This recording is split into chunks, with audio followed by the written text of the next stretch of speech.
Bonjour, bienvenue dans cette émission spéciale consacrée à la thématique de la souveraineté sur les ressources naturelles et la sécurité énergétique. La notion de souveraineté est aujourd'hui plus que jamais une condition de survie pour nos sociétés et nos économies. Cette souveraineté doit avant tout être énergétique, plus que jamais indispensable dans le contexte géopolitique actuel, marqué par le retour des rapports de force, le choc des puissances et l'hégémonie de certains pays occidentaux. L'Algérie a un rôle fondamental dans les discussions qui seront engagées dans ce sens lors du sommet des pays exportateurs de gaz, des questions que nous allons développer en compagnie de nos experts. J'ai tout d'abord le plaisir d'avoir avec moi Dr Chouaib Botamine, spécialiste et consultant en questions énergétiques. Bonjour. Bonjour. Nous aurons au bout du fil, à partir de Paris, Monsieur Gamal Abina, journaliste et spécialiste en questions géopolitiques. Bonjour. Bonjour. Nous aurons aussi Monsieur Dr Omar Benbarti, analyste politique et professeur à l'Université d'Oran. Bonjour. Bonjour, cher ami.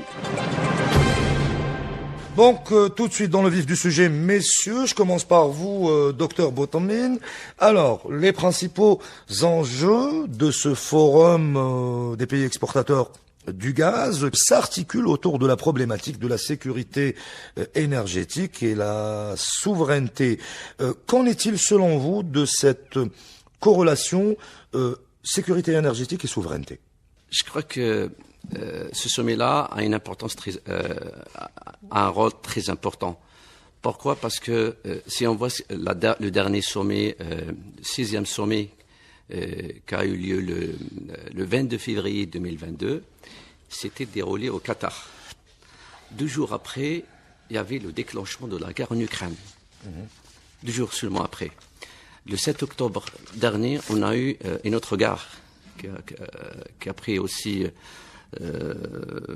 qui est devenu un enjeu très majeur géopolitique. Alors, pendant 2 ans, entre le dernier sommet et celui-là qui se tiendra sur Alger, on a eu 2 challenges, 2 défis majeurs, 2 guerres, d'accord. Une en Europe, la deuxième entre l'Afrique et l'Asie. Si on parle maintenant de la sécurité des installations, on parle aussi de ces enjeux. J'aimerais bien insister sur une chose qui est très importante, qui est le monopole des pays, des multinationales dans les pays du Sud, dans la rive Sud. Et on voit l'importance et l'impact de ces pays, de ces multinationales, sur le marché gazier et pétrolier mondial, apparemment les ressources naturelles.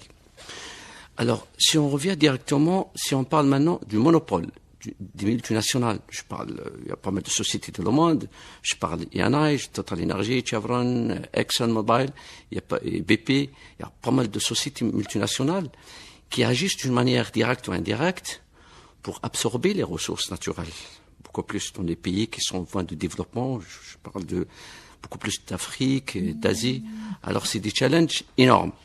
Alors ces multinationales-là qui dominent le marché, le monopole pétrolier et gazier dans ces pays-là. Je vous donne un exemple. L'Angola. 75% des parts de marché du secteur pétrolier et gazier en Angola est monopolisé par les multinationales. D'accord. Alors, ce monopole-là ne s'arrête pas dans l'extraction du pétrole et gaz. Il est aussi dans le transport. Et je vous donne un exemple. Dans le transport du pétrole et du gaz, on est bien d'accord qu'après le déclenchement de la guerre entre l'Ukraine et la Russie, il y avait des sanctions qui sont imposées contre la Russie. Contre quoi? Contre la Russie, contre les navires qui transportaient le pétrole russe et le gaz russe. Alors, les multinationales qui assurent, ou les banques, les institutions financières, des sociétés aussi qui assurent le transport, alors le monopole, les transformer directement de l'extraction au transport. Si on parle de transport transport maritime, on parle aussi de transport par canalisation. Et je vous donne un exemple. Fin 2022, il y avait le sabotage du Nord Stream 1 et Nord Stream 2. Alors, le Nord Stream 1 qui transportait 55 milliards de mètres cubes par an, le Nord Stream 2 qui a été pris pour aussi livrer 55 milliards de mètres cubes, avec un investissement de 10 milliards de mètres cubes, mais n'a pas connu le jour. Alors maintenant, vous avez le transport déjà qui est déjà monopolisé. Il y a des risques majeurs. Je pense au sein de GECF, c'est un point très très important cette fois-ci, c'est que il faut concentrer sur la protection des installations ou assurer une smoothness, avoir des livraisons souples, assurer des livraisons assurées aux consommateurs. Et je cite dans ce cas-là aussi, je cite Bab el-Mandeb ici, où les navires ou les vaisseaux vessels, les navires qui transportent le LNG, qui changent d'itinéraire, ils passent au Good Hope, d'accord, et ils perdent entre 12 à 15 jours. Je parle par exemple du Qatar. Alors c'est un navire qui passe pas à travers le Red Sea maintenant, la mer Rouge, et il y a, comme vous savez, le Qatar qui assure 25% de ses livraisons de LNG vers l'Union européenne. Alors, on s'arrête pas là. Il y a un autre souci. Alors, une fois le pétrole et gaz est transporté, est arrivé, est recevu par les consommateurs, je parle beaucoup plus des pays africains, par exemple, l'Angola, au Nigeria, ou même l'Algérie. L'Angola, elle exporte déjà le pétrole de son état brut, mais elle importe 80% de ses besoins dérivés de pétrole. Alors, malgré qu'elle exporte, elle importe. Pourquoi cette différence? Pourquoi on exporte ou puis on importe? Le grand problème là, c'est le monopole technologique. Alors, les sociétés pétrolières, eux, les pays occidentaux, maintiennent la technologie. Comment ils maintiennent la technologie? Parce que pour fabriquer des dérivés du gaz, du pétrole, en pétrochimie, on l'appelle pétrochimie d'ingénierie, ou pour extraire des engrais comme l'urea ou l'ammoniac du gaz naturel, ces pays sous-développés n'ont pas de la technologie. Alors ils ont besoin, aux sociétés étrangères, aux multinationales, pour importer ces produits. Alors c'est un problème majeur, j'imagine, et dans le GECF, cette fois-ci, il y aura des challenges, des défis énormes. Je crois que supply chain sera vraiment discuté, ce qu'on appelle supply disruption, c'est un problème majeur, j'imagine. Et si on voit les prix maintenant du gaz, en août, juillet 2022, le prix du gaz naturel au pays de l'Union européenne, au TTF, au marché TTF, a atteint les 350 € le mégawatt-hour. Aujourd'hui, il y a 24 € le mégawatt-hour. Il a perdu 5 fois sa valeur au bout de, non pas 2 ans.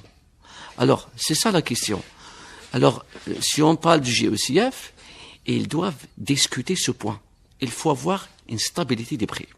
Si on dit stabilité des prix, il faut agir. Il faut trouver des solutions. Il faut arriver à un compromis pour contrôler le marché gazier mondial.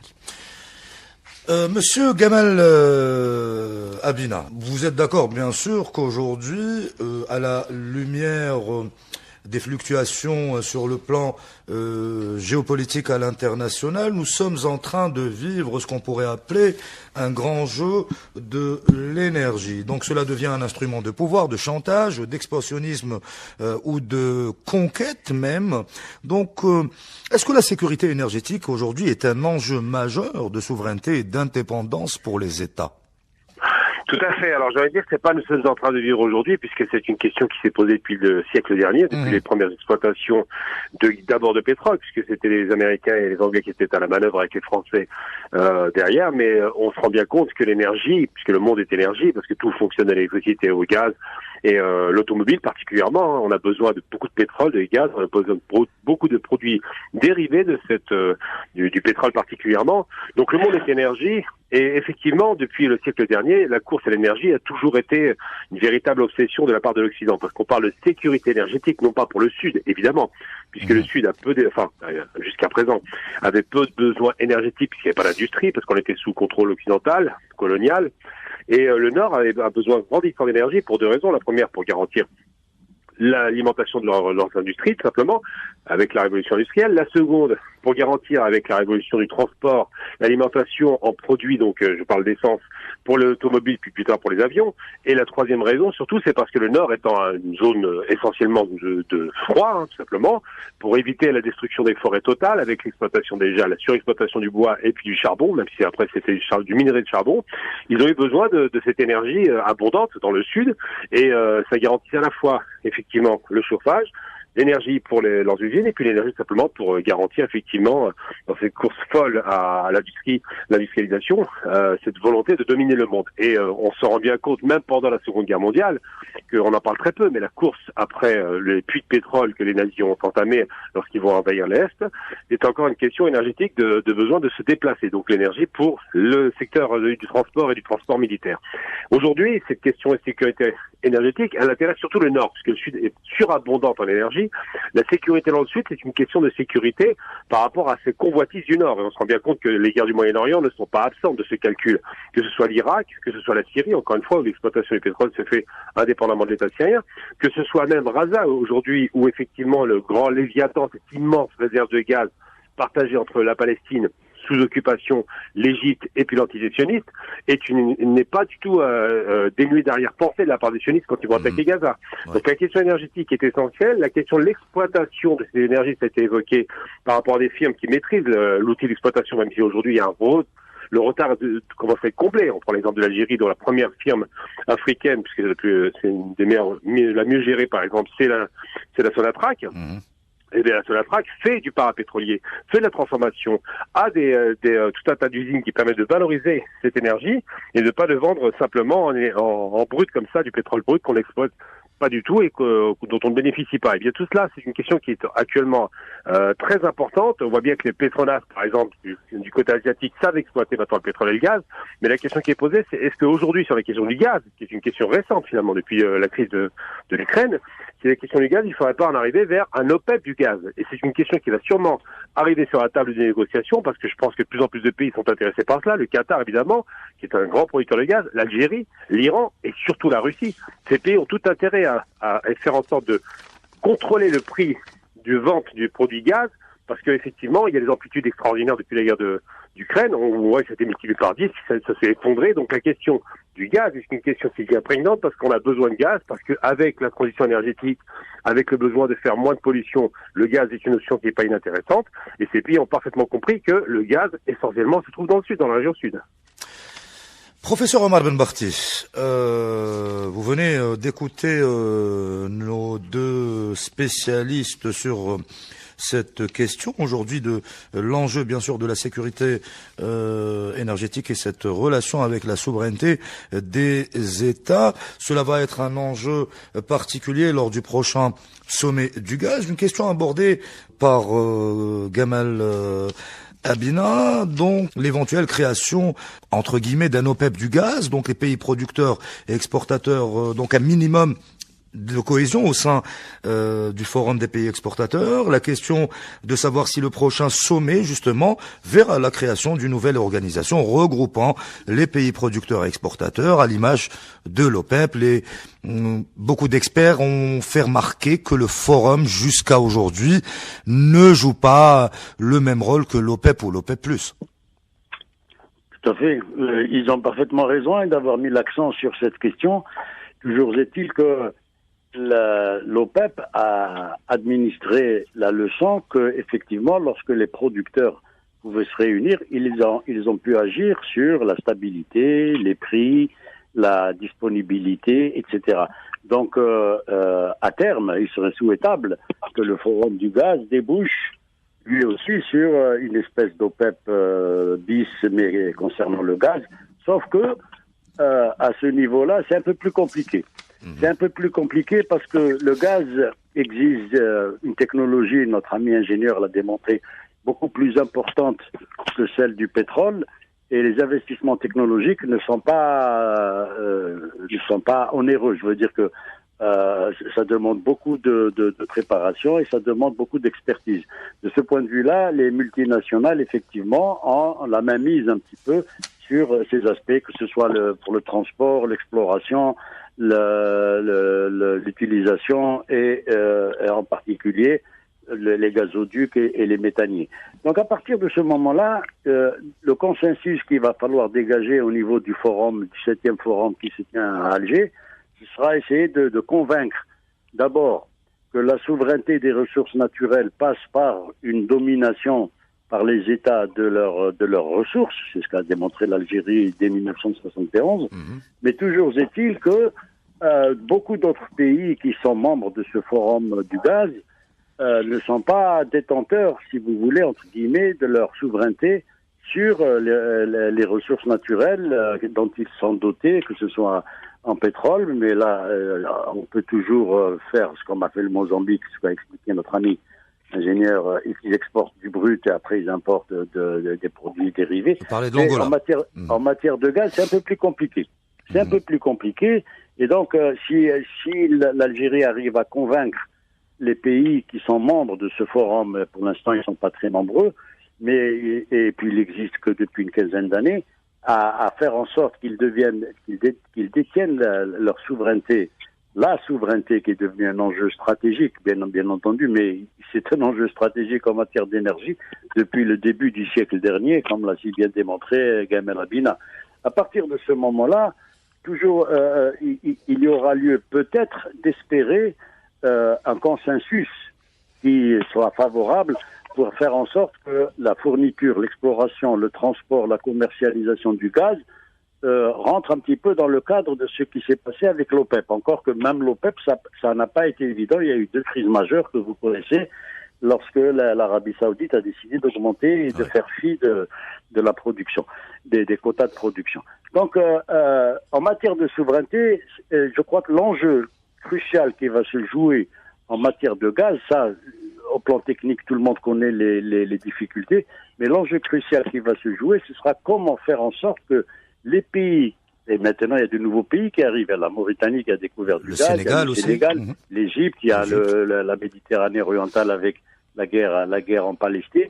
Donc, maintenant, il s'agira de trouver une formule, et je pense que l'Algérie a de l'expérience dans ce domaine, trouver une formule pour mobiliser les pays afin qu'ils puissent s'organiser comme le cartel de l'OPEP et faire en sorte que le gaz ne soit plus entre les mains des multinationales. Mais je dis, il y a 2 sortes d'enjeux et de défis à relever. Un, les défis technologiques. Nous ne les maîtrisons pas, à part quelques sociétés nationales comme la Sonatrach, et les gros investissements que cela exige. Lorsque vous faites un gazoduc transcontinental, vous comprenez aisément que vous allez mettre beaucoup d'argent là-dedans.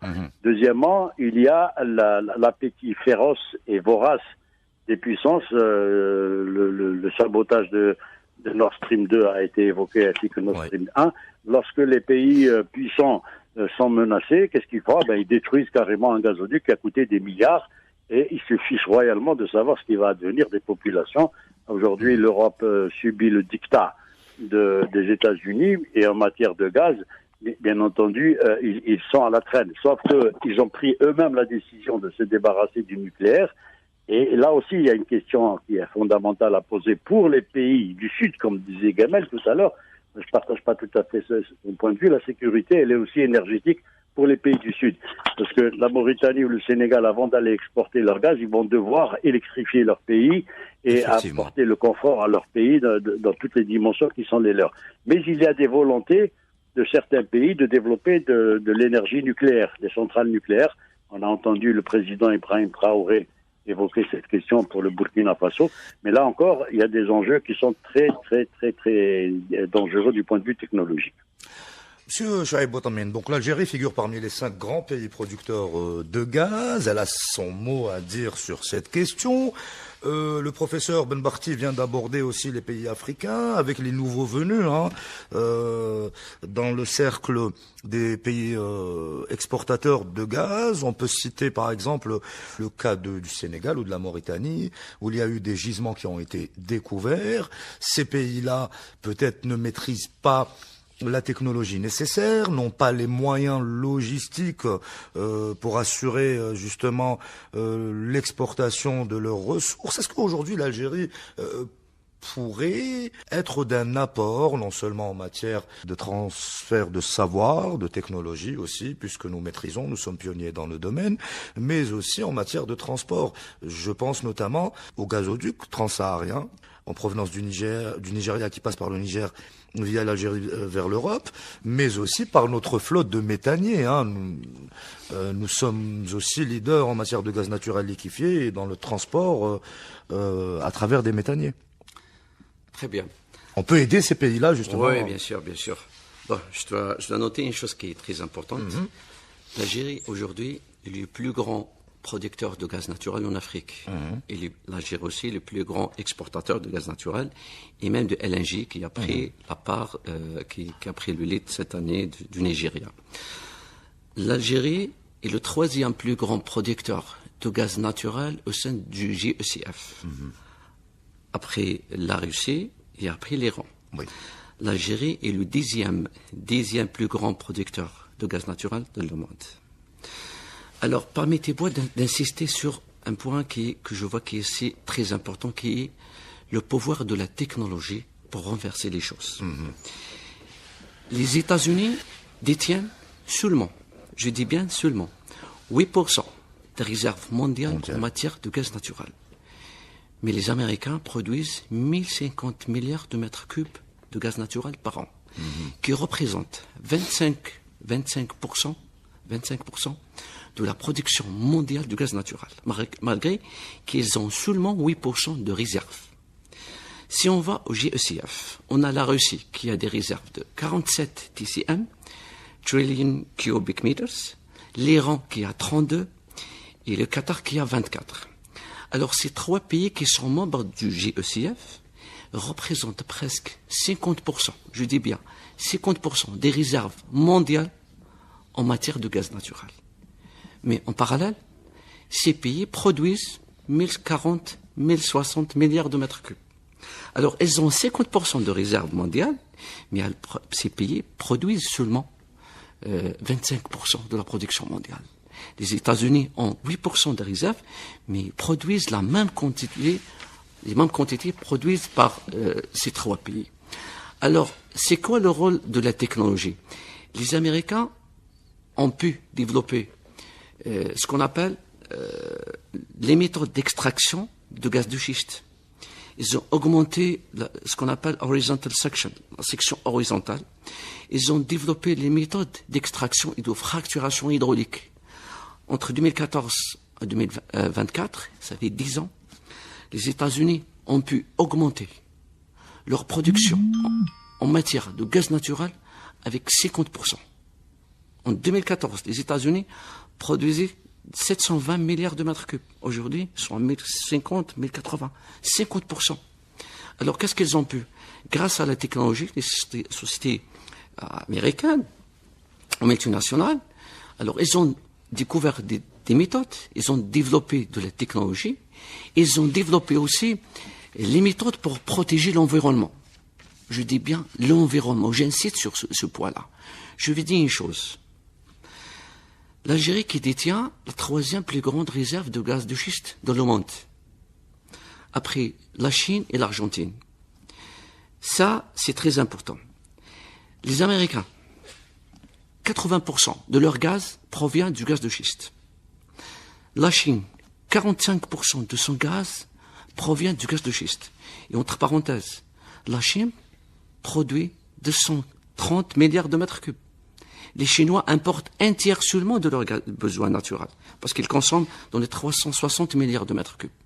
L'Argentine, 45% de son gaz naturel provient du gaz de schiste.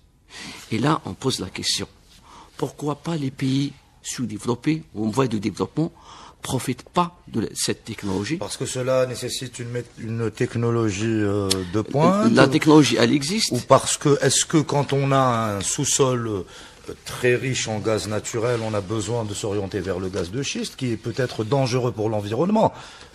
J'insiste sur ce point-là. Les Américains ont pu augmenter leur production de gaz de schiste 50% parce qu'ils respectent l'environnement. Il y a des développements énormes en matière de traitement de produits qu'on fait la fracturation hydraulique, c'est des solvants, c'est du sable. Alors il y a des méthodes énormes, des méthodes technologiques maintenant qui permettent de protéger l'environnement. Je crois que le souci de environnement, c'est plus un tabou. Aujourd'hui, je parle techniquement de manière technologique. D'accord. Alors, si je reviens à votre question, si on parle maintenant du GECF, le GECF qui détient 12 membres qui sont full-fledged, qui sont membres permanents, et d'autres 7 observers. Alors le GECF qui représente à peine 70% des réserves mondiales en matière de gaz naturel. Mais détient seulement 40% de commercialisation du gaz naturel. Alors, le grand challenge, le grand défi, c'est comment être, je crois, après les 2 guerres, entre 2022 et 2024, les grands défis qu'on a aujourd'hui, je dirais 2 ou 3 défis, c'est comment contrôler aussi le prix. Parlons d'un cartel, je crois qu'il est très difficile d'avoir une organisation comme le OPEC+. Pourquoi? Parce que le gaz naturel, on le vend avec des contrats moyens à long terme. Si les producteurs n'assurent pas des contrats moyens et à long terme, ils peuvent pas aller continuer leur investissement. Alors ça, c'est très important, et ça a été une exigence. Et ça sera l'enjeu. Ça sera au cœur des débats lors de ce forum. Les pays membres du forum vont réitérer leur soutien au rôle fondamental des contrats gaziers à long terme. Et je veux dire une chose. Une fois la guerre s'est déclenchée entre l'Ukraine et la Russie, les Européens se sont orientés vers l'Algérie, vers le Qatar, vers pas mal de pays producteurs pour avoir plus de gaz naturel. D'accord. C'est quoi l'erreur des Européens? Les Asiatiques, ils étaient plus intelligents. Pourquoi? Parce qu'ils signaient des contrats à long terme avec le Qatar, avec l'Australie, avec même les États-Unis. Alors, une fois la guerre après en Europe, ils étaient un peu à l'abri du problème gazier, d'approvisionnement. Alors, les Européens, ils refusent de signer des contrats à long terme. Pour eux, la transition énergétique, moins de consommation, mais sachant que le gaz naturel... Moins de consommation, mais ça coûte plus cher. Exactement, et c'est ça le problème qui se pose aujourd'hui. Et le gaz naturel est une énergie propre, comparé à... Bien sûr, je vous le dis.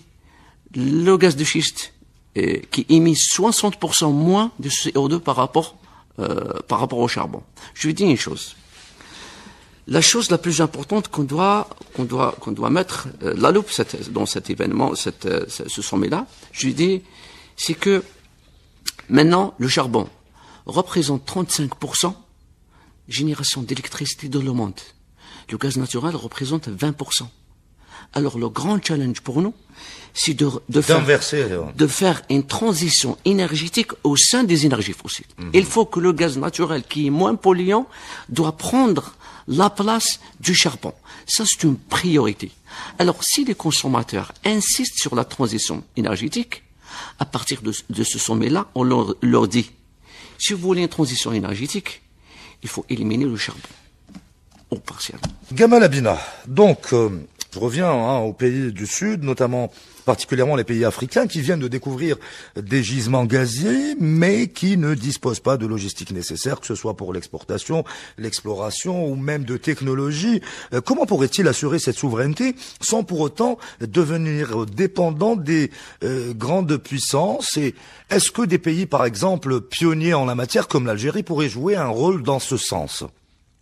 Déjà, l'Algérie s'exprime très bien sur la question de la volonté affichée depuis les années 70, d'ailleurs, c'est Boumediene qui le disait, du collaboration panafricaine, parce qu'il faut oser le mot, le panafricanisme est important dans cette sémantique. Et donc, ils le font déjà, par exemple, avec l'exploitation du pétrole, la Sonatrach exploite le pétrole du Niger, dans le nord du Niger, et la Chine, dans le sud du Niger. Donc, c'est une collaboration qui est intéressante parce qu'on est dans la collaboration sud-sud. Ensuite, la question de savoir comment ils peuvent exploiter. Le problème, c'est qu'il n'y a pas seulement un retard technologique qu'ils ne maîtrisent pas. Il y a aussi l'outil technologique qu'ils ne maîtrisent pas. La fabrication de ces technologies, je parle des moyens d'exploitation, d'extraction, de transformation, de valorisation, comme le GNL par exemple, le gaz naturel liquéfié. Tout cela est une technologie que l'Algérie maîtrise avec brio et elle a su prendre le tournant d'ailleurs, parce que le GNL est une alternative assez extraordinaire. Comme le Qatar, avec ils ont développé un parc considérable méthanier pour pouvoir transporter ce fameux GNL. Sauf que l'Algérie en matière de GNL, excusez-moi, mais l'Algérie en matière de GNL, l'Algérie peut effectuer environ 4 rotations par jour vers l'Europe. Par des méthaniers. Oui, c'est considérable. En plus des gazoducs qu'on connaît déjà, qui sont multiples. Il y a les 2 qui passent sur l'Espagne, il y a celui qui va en Italie. Il y a je pense que l'interaction dans les pays africains, c'est de se développer des gazoducs. Parce qu'il est compliqué. Le projet du gazoduc transsaharien, en provenance du Nigeria aussi.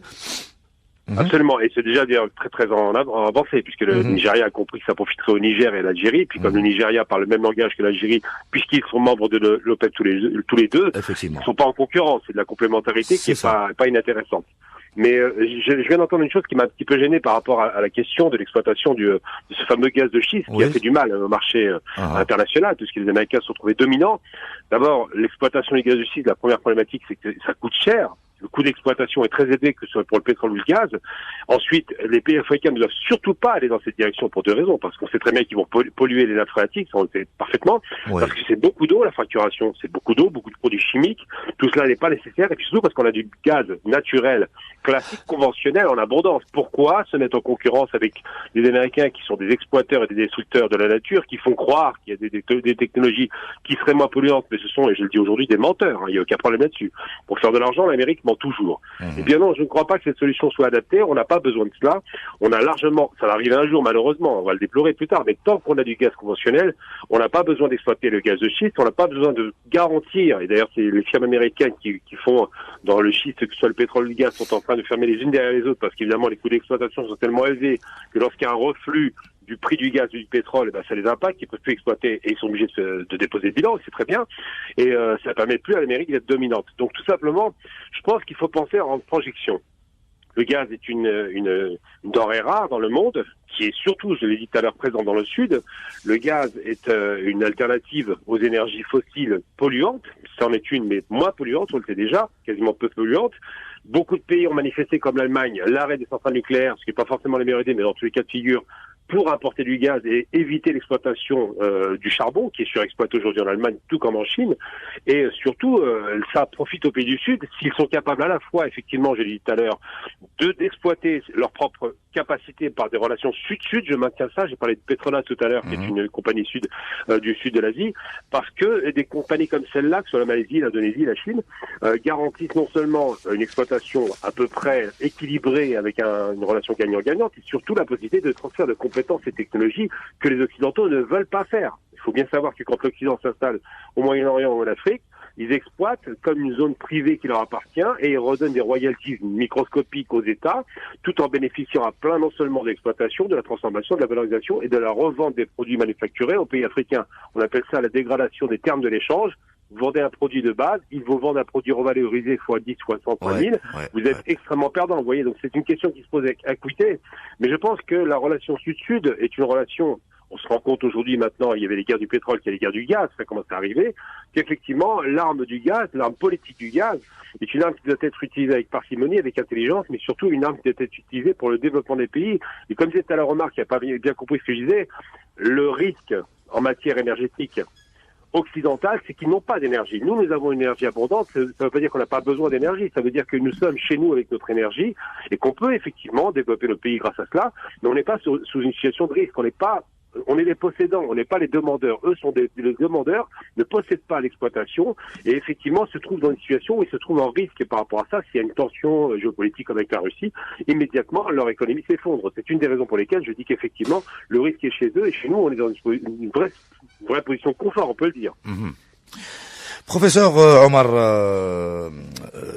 Ben Bakhti, justement, donc aujourd'hui, peut-on parler de la nécessité de la complémentarité entre les pays du Forum, les pays producteurs de gaz, la nécessité de la complémentarité, pour sortir de cette hégémonie de certains pays occidentaux? Oui, je partage tout à fait ce point de vue, mais ça va demander des consensus, ça va demander de partager les mêmes visions à long terme et de trouver les solutions aux problèmes en suspens. Pour le gaz, effectivement, moi je partage pas aussi la vision sur le gaz de schiste. Parce que on n'en est pas là et on a plus besoin d'eau que de gaz en vérité. Oui. Donc je préfère préserver l'eau que de m'attaquer à la fracturation hydraulique. Même si les questions de l'environnement, ça c'est du baratin. C'est une question mitigée à travers le monde, mais bon, si on dispose, comme disait Gamal Abina, si on dispose de ressources naturelles en matière de gaz naturel, pourquoi aller chercher ailleurs? Tout à fait, je partage tout à fait ce point de vue. Et donc, je continue sur ma lancée. Je considère que les pays du Sud et la coopération Sud-Sud que nous appelons de nos voeux, celle-ci doit se manifester à travers, la recherche de consensus, surtout la capacité de mettre à niveau, je m'excuse de l'expression, mais de mettre à niveau les actions de souveraineté de tous les pays. Nous savons pertinemment qu'en Afrique, tous les pays n'ont pas cette même souveraineté. L'Algérie a été la première en 1964 à développer la CAMEL et les GNL, mais ce n'est pas le cas au Mozambique, ni en Angola, ni en Mauritanie, ni ailleurs. Donc, les actions de souveraineté restent des actions déterminantes. Sauf que l'Occident, avec les capacités qu'il a de mettre en œuvre des régimes politiques à sa botte, ne va pas laisser passer la chose de la manière la plus simple. Et donc l'Algérie a un combat féroce à mener dans le sens d'amener vers elle tous ces pays du Sud pour qu'ils développent davantage de souveraineté sur leurs ressources naturelles. Et ce n'est pas en imitant le comportement des États-Unis, qui sont des destructeurs de l'environnement, comme l'a si bien dit Gemel, et qui n'en ont rien à fiche de l'environnement en ce qui nous concerne, nous, que nous allons réussir une opération quelle qu'elle soit. Donc, de ce point de vue-là, le problème que lorgnent les pays qui n'ont pas cette capacité de souveraineté sur leurs ressources naturelles reste lié au prix. Effectivement, les prix sont très volatiles. Le marché spot, les Européens, lorsqu'ils ont décidé de ne pas signer des contrats à long terme, c'est parce qu'ils étaient obnubilés par l'histoire du marché spot sur le gaz, c'est-à-dire acheter le gaz, il y en a à profusion, et donc il était disponible, et donc autant le payer au prix coûtant plutôt que de s'engager sur des contrats à long terme. Sauf que l'Algérie a imposé à certains pays européens, en particulier à travers les gazoducs transcontinentaux qu'elle a bâtis, elle leur a imposé des marchés à long terme. Maintenant, ils sont bien contents de les avoir, parce qu'effectivement, le marché spot lui-même ne pourra pas longtemps, vu ce qui se passe dans les enjeux géopolitiques maintenant avec la destruction du Nord Stream 2, la guerre en Palestine, la guerre en Ukraine et les autres guerres qui arrivent, parce qu'il ne faut pas se faire diligent. N'allez pas croire que le monde va vers la stabilité, le monde va vers davantage de déflagration et il va y avoir de gros conflits qui vont se développer, en particulier subsahariens. Donc à partir de ce moment-là, l'objectif de l'Algérie dans la manifestation du forum, ce sera d'atteler l'ensemble des pays du Sud vers une vision consensuelle, de sorte qu'ils adhèrent à une démarche dans laquelle ils pourront défendre leur souveraineté. S'ils n'adhèrent pas à cette démarche, ce sera difficile. On aura beaucoup de difficultés. Maintenant, ces pays ont aussi des problèmes internes très importants.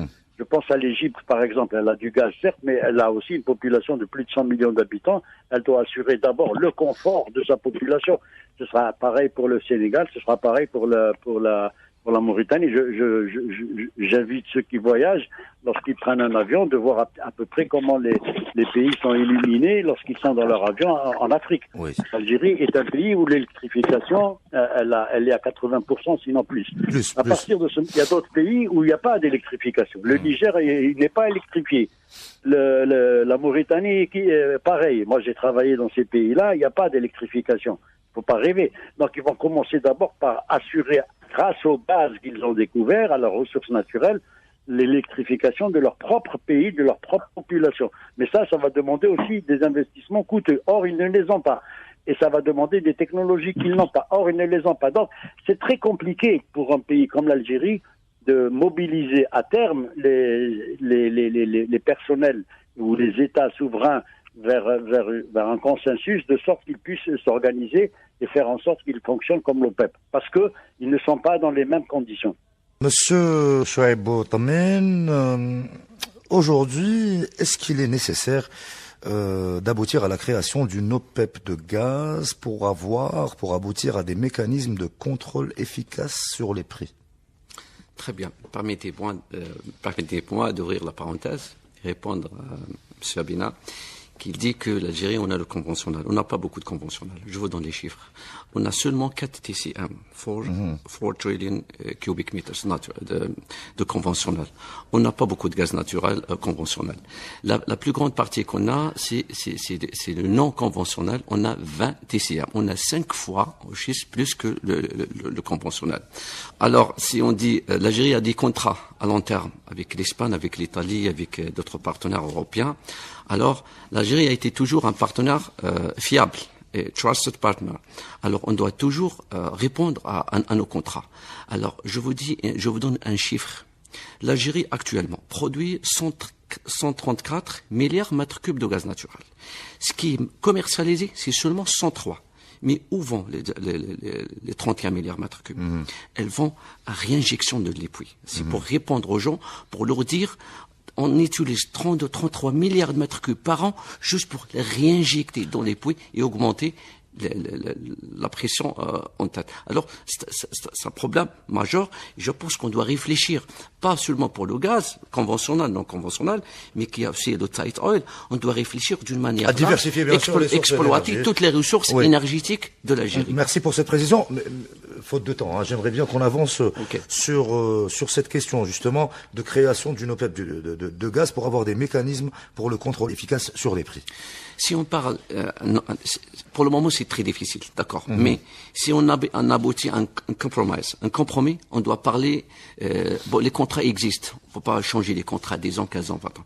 Ce qu'on peut agir sur le spot. Parce que il y a des quotas qui sont vendus contractuellement, soit pipe ou soit GNL, mais il y a d'autres quantités ou volumes qui sont vendus par spot. Alors je pense, au sein de ce forum, on doit discuter les quotas du spot, parce qu'ils appellent, ils disent, voilà, envoyez-nous 3 navires, 4 navires, des quantités. Alors on peut discuter ou contrôler les prix, soit les quantités du spot, parce que c'est les spots, c'est grâce aux spots que les Américains ont pu envoyer le marché européen.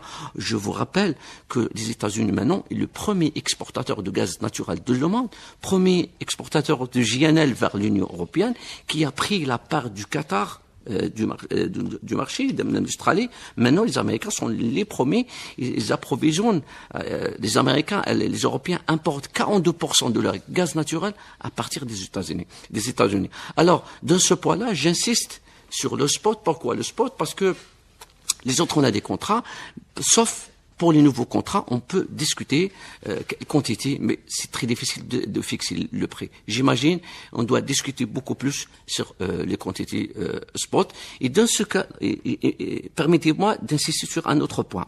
Le Qatar, je vous dis pourquoi j'insiste sur ce point. Le Qatar aujourd'hui produit 77 millions de tonnes de GNL. Ça fait 12 jours, elle a déclaré, le Qatar, qu'il va augmenter sa production de GNL avec 85% d'ici 2030. C'est énorme. Alors ils vont presque doubler la quantité de GNL produite par le Qatar. L'Arabie Saoudite, avant-hier, ils ont estimé un champ, des estimations des réserves dans un champ en Arabie Saoudite, des réserves de 16,2 TCM, plus 4 fois les réserves de l'Algérie, pour voir le rôle du gaz naturel sur la scène internationale. Mais dans ces conditions-là, l'Algérie n'a pas beaucoup de réserves naturelles. Il faut être, j'insiste sur ce point, il faut réfléchir d'une manière non conventionnelle et pas seulement conventionnelle. Si on parle des États-Unis qui produisent 80% du schiste, alors qu'est-ce qu'on dit alors des Chinois qui produisent 45% de leur gaz à partir du schiste, l'Argentine 55% du schiste? Alors, est-ce qu'ils n'ont pas d'environnement? Est-ce qu'ils n'ont pas de nappe phréatique? C'est ça la question. Gamal Abina, alors, dans un tel contexte, donc, L'énergie reste donc un enjeu majeur de souveraineté et d'indépendance pour tous les États. Pensez-vous que l'économie mondiale va rester dépendante des hydrocarbures, notamment du gaz, et est-ce que cela, selon vous, va engendrer à l'avenir d'autres conflits comme c'est en train de se passer maintenant? Vous savez, j'ai eu la chance d'avoir une soirée avant la mort de Monsieur de Margerie, qui était l'ancien DG de Total. Christophe de Margerie, donc l'homme à la moustache qu'on connaissait pour son franc-parler, et il avait eu l'honnêteté de dire qu'il ne croyait pas une seconde à la transition énergétique telle qu'on l'avait présentée, à l'abandon du gaz et du pétrole, surtout du pétrole, c'est un pétrolier, et il disait que le pétrole, on en a au moins pour 40 ans. Donc déjà, on explique le rapport, c'est-à-dire que le besoin en pétrole et aux produits parapétroliers transformés, plastiques et autres, la plasturgie, l'énergie pour transporter les avions, par exemple, tout ça, c'est essentiellement du pétrole. Le gaz est l'alternative au pétrole pour certains secteurs de l'économie, et le gaz est une nécessité. Mais j'ai envie de dire simplement, alors je parle même pas du gaz de schiste, parce que ça c'est juste une manipulation américaine dont on n'a pas besoin, je répète. Nous avons une énergie abondante. Alors on parle des réserves prouvées, de ce qu'on exploite. C'est pas tout à fait la même chose. Effectivement, les réserves prouvées sont considérables au Moyen-Orient. En Algérie, elles ne sont pas moins importantes, puisqu'on n'a pas encore tout. On n'a pas pu vérifier tout ce qui se passe dans le désert. Il y a beaucoup de zones qui n'ont pas été exploitées. Il y a beaucoup de tronçons comme ça qui sont à l'abandon, qui vont être exploités, et tant mieux. Mais ce qui est certain, c'est que il y a une énergie alternative. Vous parliez de l'énergie. L'énergie que nous avons, nous, l'Algérie, le pays où il y a 3 milliards d'ensoleillement, c'est une énergie abondante, illimitée, qui ne coûte quasiment rien sauf en investissement au démarrage, et dont la rentabilité est absolue. C'est l'énergie solaire. Et je pense que on doit s'inscrire dans une transition énergétique pour l'Algérie qui migrerait avec nos moyens considérables qu'on a aujourd'hui, nos réserves considérables d'argent, nos réserves de gaz et pétrole qui vont finalement arriver par atteindre leur pic oil et par le pic gaz, je vais l'appeler comme ça, gaz. Eh bien, nous avons la possibilité de passer à l'énergie alternative qui est l'énergie la plus propre au monde. Cette fameuse énergie solaire. Je pense que le monde aujourd'hui va continuer à surfer sur malheureusement les énergies fossiles, mais qu'à terme, on finira par aller vers une transition qui sera douce et qui profitera encore une fois aux pays du Sud, puisque nous sommes les plus exposés au soleil. Mais d'expliquer que la transition passerait par du pétrole classique, conventionnel, en passant par le schiste et en détruisant les nappes phréatiques, et je maintiens, il y a la destruction, parce que ces gens qui exploitent dans le sud de l'Amérique du Sud, par exemple, c'est catastrophique, on le sait aujourd'hui. Quant aux États-Unis, on sait très bien qu'ils ne respectent pas la nature, ils l'ont jamais respecté, ils ne respectent même pas les conventions internationales des COP. Donc tout ça pour dire qu'aujourd'hui, l'Algérie doit se projeter comme étant un pays modèle et doit montrer qu'elle est capable de produire de l'énergie propre, de l'énergie illimitée et qui profiterait non seulement au pays, parce qu'on a des besoins, ça a été dit tout à l'heure, de production interne, on a besoin d'alimenter notre population. Effectivement, une grande partie du gaz qui est exploité va dans la consommation interne, mais on a besoin d'exporter. Donc je pense que l'énergie du futur sera l'énergie verte. Il y a plusieurs énergies qui sont proposées, on parle beaucoup de ça, mais surtout l'énergie évidemment éolienne, mais surtout solaire, c'est le plus évident. Donc il y aura sans doute des rapprochements de la part des compagnies pétrolières et gazières surtout, ce fameux OPEP du gaz va finir par arriver, puisqu'il y a une impulsion qui est faite par l'Algérie aussi, je le rappelle, mais on va certainement commencer à réfléchir à ces fameuses énergies alternatives, qui sont les énergies illimitées, comme je le disais, et qui permettraient effectivement d'avoir une souveraineté totale sur notre propre production énergétique et sur l'exportation de cette énergie. La question qui se pose aujourd'hui, c'est est-ce que l'Algérie sera en mesure, peut-être avec des collaborations sud-sud, de développer un parc énergétique alternatif pour faire en sorte de montrer qu'elle est un pays modèle, comme elle était en 71 pour la nationalisation, phare dans le développement d'une énergie qui nous permettrait de devenir totalement indépendants et certainement pas de se mettre en risque d'une fin d'exploitation de champs pétroliers ou gaziers qui vont de toute façon arriver. On le sait très bien, c'est une énergie finie. Au-delà de ça, on deviendra un pays pauvre. Donc pour éviter cela, il faudrait peut-être envisager cette alternative qui me paraît la plus sérieuse. Merci. Bon, nous n'allons pas trop nous attarder sur cette question de gaz non conventionnel. Il ne nous reste pas beaucoup de temps. Professeur Omar Benbakhti, aujourd'hui, qu'attendons-nous justement de ce 7e sommet des pays, du Forum des pays exportateurs de gaz à Alger, quant à cette question de sécurité énergétique et de souveraineté des États? Très bonne question. Je pense personnellement que l'effort que va devoir développer un pays comme l'Algérie, ce sera effectivement de rassembler davantage autour de la question de la souveraineté. La souveraineté afin de pouvoir stabiliser les prix et avoir une vision à long terme. Pour avoir cette vision à long terme, il y a lieu de dégager un consensus, mais le consensus ne sera pas aussi aisé à trouver. Je fais confiance à la capacité de médiation qu'a toujours développé l'Algérie, que ce soit à l'OPEP ou que ce soit dans les positions qui étaient les siennes. de faire en sorte que les pays adhèrent un petit peu à cette démarche. Maintenant, devenir un modèle comme le souhaite notre ami Kamel Abina, ce serait l'idéal. Toujours est-il que l'énergie solaire est effectivement très abondante dans les pays du Sud, et c'est vers cela qu'il va falloir se diriger, mais nous ne serons plus de ce monde probablement pour en parler. Sauf que l'Algérie peut d'ores et déjà commencer elle a essayé avec les Allemands, vous vous souvenez du projet Desertec, mais ce n'est pas encore suffisant parce qu'il y a d'autres enjeux que développent les puissances occidentales qui ne voient pas d'un très bon œil, justement, les pays du Sud utiliser cette énergie propre, illimitée et qui ne coûte rien, sinon au démarrage, pour l'investissement énorme que ça va demander. Mais lorsque l'énergie solaire redeviendra au goût du jour, parce que les énergies fossiles sont effectivement appelées à se finir un jour, ça fait partie de leur mode d'existence, donc l'énergie solaire sera déterminante. Et donc nous sommes très très très bien placés pour en parler et pour pouvoir justement déclencher une vision nouvelle. Mais ça, c'est un projet, je ne dirais pas, il est pas utopique, mais il est idéaliste. Dans le contexte actuel, vu le forum qui se tient à Alger, la seule démarche que peut développer l'Algérie, c'est de faire valoir son expérience et de dire à ces gens, soyez beaucoup plus unis et développez davantage de souveraineté sur les ressources naturelles qui sont les vôtres. Monsieur Chouaib Boutamine, je vous laisse 30 secondes pour la fin. Donc, unifier les efforts et arriver à une convergence des points de vue pour assurer cette souveraineté des États sur leurs ressources. Assurer une souveraineté, surtout sur le gaz naturel, je dois insister sur une chose qui est très importante. On doit savoir que le gaz naturel n'est pas seulement une source d'énergie. Le gaz naturel est une source de pétrochimie. À partir de la pétrochimie, on obtient tout ce qui est autour de nous. On obtient de l'urée. À partir de là, on fabrique les engrais. Et on a déjà exporté des engrais par les Africains. C'est ça le rôle du gaz naturel. Si on parle des énergies renouvelables, qu'est-ce qu'on obtient à partir des énergies renouvelables? On obtient de l'électricité. Mais on n'obtient pas de l'urée, on n'obtient pas de la pétrochimie. Merci beaucoup. Je pense, l'Algérie va jouer un rôle très très important de ce forum-là, et le gaz naturel doit prendre sa place en tant que source d'énergie, source de pétrochimie ou source d'engrais. Merci beaucoup.